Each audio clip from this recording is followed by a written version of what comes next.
So if you've been a man on the internet in the last 5 years, it's basically impossible for you not to know about Manscaped. Manscaped has only been around since 2016, but with hyper-focused man marketing, they have become probably the world's most famous ball trimmer, or lawnmower as they like to call it. So have they done something special for the male hygiene world, or are they all pun and no punch? That was a boxing reference.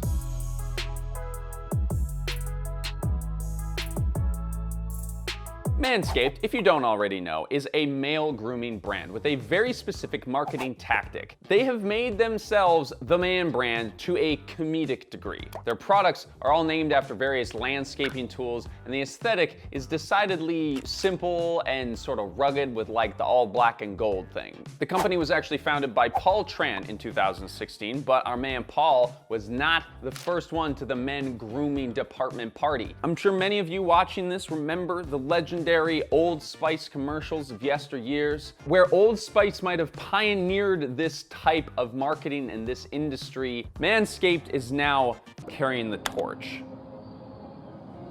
But I think we really have to zoom out a little bit to get an understanding of how weird this is for men to care about how they look. Let's go, girls.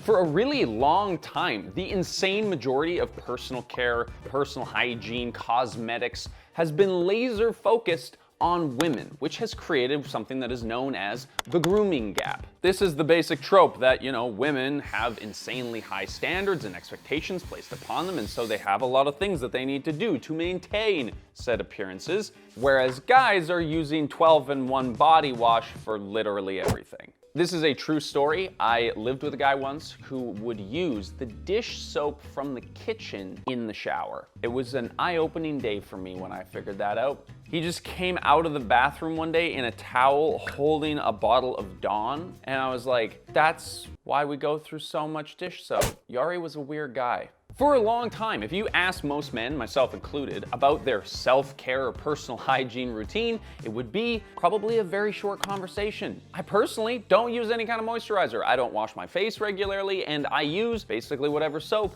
is in the shower. You just have to watch any episode of Queer Eye and you'll piece together that men in North America, at least, are not taught much about how to take care of themselves, which is why most of them don't have a skincare routine. Now, if you're nodding your head in agreement here, I gotta give you a bit of a warning, because things, they are changing. Manscaped is just one of many brands that are leaning into the male hygiene movement, because the problem with men using Dawn dish detergent to shower isn't that the product is wrong for the scenario it's being used, it's because it's bad for the economy. Now, before we dive into what's happening with men's personal care products, we have to acknowledge that this has been going on for women for decades, and that is what laid the groundwork for what is happening today. It's so common it actually has a colloquial term, which is the pink tax. Back in the 1990s, a study in California revealed that 64% of dry cleaners in major cities charged more to dry clean a woman's blouse than a man's button-up shirt. This was the first time that the pink tax was properly documented and then brought to the attention of the public. A classic example of this is how pink razors cost more than black razors from the exact same brand, even though the only difference is literally their color. In 2015, the New York Department of Consumer Affairs found that women's products cost 42% more most of the time. Now, the pink tax isn't a real tax thing as much as it is just a really shitty thing that these industries do to women, and now they've figured out how to do the same thing to men to make more money, as usual. Now, how they have done this is probably going to be pretty predictable. In the last few years, the marketing towards men about personal care products has gone way through the roof. And the resulting increase in price is what we are calling the gunmetal gray tax.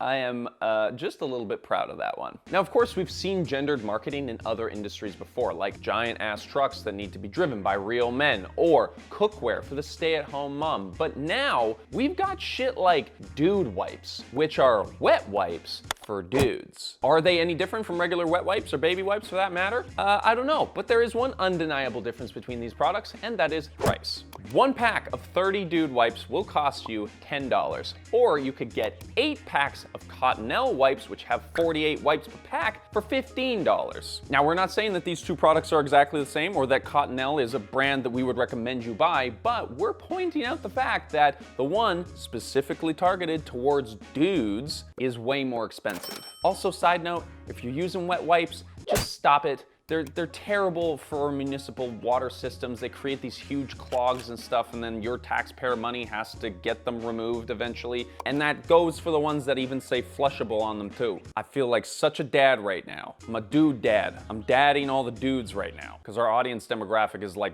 90% men. What's better than this? Guys being dudes. But of course, it's not just the dude wipes. We've seen Axe deodorant promoting these kind of man ads for years to try and catch up with Old Spice. New brands are entering the scene like Dr. Squatch, which is like bar soap for men that promises that you can shower like a Spartan. And of course, you can't forget the soap gripper too, because, you know, don't want to drop the soap in the shower, boys. No, it's a real thing. You can buy it, like it's like a silicone pad to help you hold the soap, I guess. You don't drop it? I guess so you don't. Or maybe it's like an exfoliant or something. I don't know. It's very strange. Dropping soap's just part of the fun, you know? There are also brands that produce the exact same product and market them differently for men. The way they present these products is very predictable, right? You have manly words like fighting dry skin and, you know, pictures of men scaling mountains and stuff. And they're always inventing new ways of applying conventional products to set them apart, like spray-on body lotion or ball wash, which, as you may have predicted, is body wash, but for your balls. Now, it does feel kind of like a joke, right? And in some ways, these companies are poking fun at themselves to make it feel a little less awkward to talk about cleaning up your ass and balls, you know, and we're gonna be talking about that tactic as well later. But the truth is, this type of marketing really works. As we said, this company is less than a decade old, but it has seen humongous success with backers like Channing Tatum and celebrity spokespeople like Pete Davidson. But when I pitched this idea to our writing team, they had no idea what I was talking about because none of our writers are dudes. In fact, Caroline, who wrote this script with me, had never even seen a Manscaped ad before. And so to get a quick overview of what was going on, she conducted a bit of an experiment on ChatGPT. And for the purposes of this video, we have named that chatbot Chad GPT, if you will.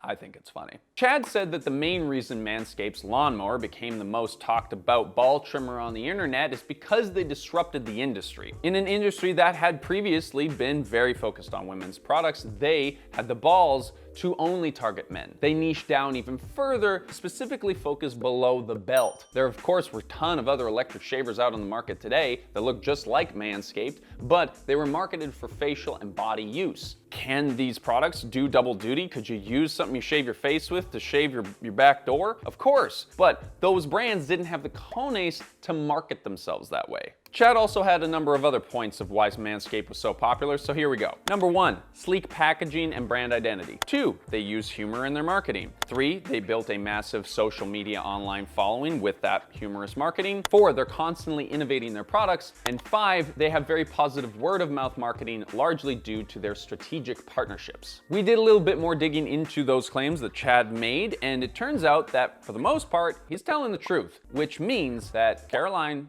robots are coming for your job. So Manscaped's branding is this whole black and gold thing, yeah? It is sort of like an homage to the overly minimalist roots of male hygiene. Manscaped's humorous presentation of their brand is incredibly important. Every sports team or high school class in the history of the world has had a thesaurus of names that they have for their bojangles. And by reflecting that kind of juvenile humor, they are able to connect with men on a traditionally sensitive subject. Imagine if the Lawnmower 4.0 was named instead like the pubic hair and anus area trimmer 200. You know, it's like a little too on the nose. This relatable language has earned them 5 times as many Instagram followers as I have, which is a lot of followers for a ball hair trimmer. Now, Chad said that they're constantly innovating their products, which, I mean, technically I could say that's true. They've released 4 iterations of their ball trimmer since 2016 and branched out into other products as well. But that could just as easily be about making more money off of the new releases than actually improving anything. Now, our scriptwriter would like to point out once again that she does not have a pair of balls, so she cannot speak to the quality of the product, and I haven't tried it either, but apparently she has watched several YouTube video reviews, and it does seem like the guys using it do enjoy it. There's also this great thing that happens when our writers do research for these kinds of videos, is that their targeted ads are totally messed up for like months afterwards. So Caroline, enjoy those ball trimmer ads. So what I believe you were trying to say is thank you. Thank you? You're welcome. What? No. But now we're gonna get into some critical thinking stuff. First, we wanna point out that while there are a lot of people online who seem to like the Manscaped trimmer, there are a ton of other people that say that you could probably save some money and just buy a generic body hair trimmer that gets the job done for a smaller price tag. Again, this is the gunmetal grade tax at work. Products that are marketed specifically to a particular gender that are sold at a higher price, because you're not just buying the item, right? You're buying the idealized person and life that that product symbolizes to make you feel better about yourself. And of course, we have to talk about the strategy behind all this manly marketing. The product names, the lack of color, the guys who are promoting it, it is all just so straight.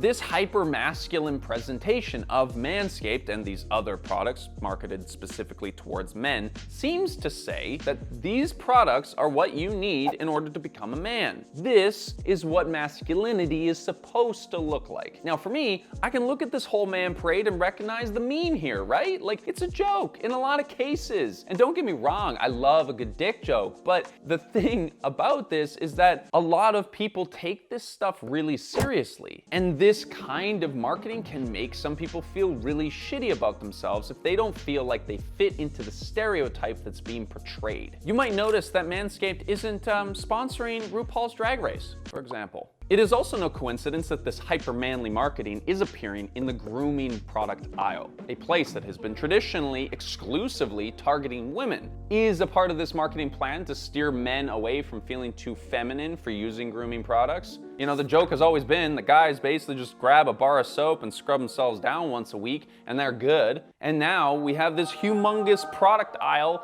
for men to take care of themselves. And so we've had to up the manliness to make it okay for men to care about how they look. But here's where this goes to a whole other level, right? Because it's not just about being a man, but being a man who is prepared for sex. The ball deodorant, the lawnmower with its trim the hedge to make the tree look bigger innuendos. I mean, Manscaped's Instagram account is basically just a whole bunch of jokes about how your package needs to be ready for your lady friend to enjoy. Now, yes, it is courteous to come to a metaphorical potluck with a beautifully prepared dish, but basically, brands, and Manscaped in particular, are preying on your need to feel manly and your anxiety around having sex in order to make more money. But don't get me wrong, I think that it is actually good that we are in a modern time where it is normal for men to take care of themselves and to take pride in their grooming habits because it has been proven to boost self-confidence. But of course, this comes with a shift, you know, where opportunistic brands are going to purposely take advantage of their customers' feelings and insecurities to sell them a product. You just have to be aware of these things. Now, if you are interested in a shaver that has nothing to do with your manliness, I have been using leaf shave razors for years now. They are completely waste-free. They're incredibly well built, and the best part is that they use safety razor blades. And these things you can pick up on Amazon for basically pennies, so the cost to refill them once you get the handle is essentially nothing. We have a link down in the description. It is an affiliate link, so if you buy something through that link, you put some money back into this channel to support what we're doing, and you get yourself an absolutely nifty, very useful, functional razor. But thank you so much for watching. If you did enjoy this video, make sure you like it, subscribe if you want to see more, and if you do, we'll see you next week.